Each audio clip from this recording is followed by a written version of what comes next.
Welcome back to this video. In today's tutorial, I will show you on how to enable dark mode on TikTok. So let's begin. But before we dive into the tutorial, if you find this tutorial useful and you are new to this channel, remember click on that subscribe, turn on the notification bell for more useful tutorials like this. So with that being said, let's get started. So the very first thing you want to do is to simply open up your TikTok app. So I'm going to click on here to open my TikTok app. After you open up your TikTok app, next thing you want to do is to click on your profile icon from the bottom right here.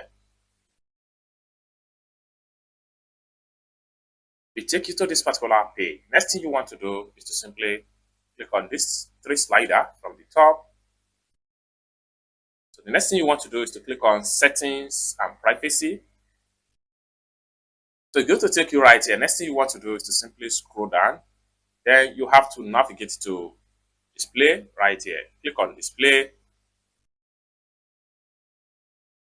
Take you right here. Next thing you want to do is to simply click on here. So you can see it has automatically converted to dark mode. By the time we go back to our profile, so everything is going to be turned back to dark mode. It's as simple as that. So basically, this is how to enable dark mode on TikTok. I hope you really got value for this video. If you find this video useful, give this video a big like. And also remember to subscribe to the channel for more useful tutorials like this. Thank you so much for watching, and I hope to see you in my next video.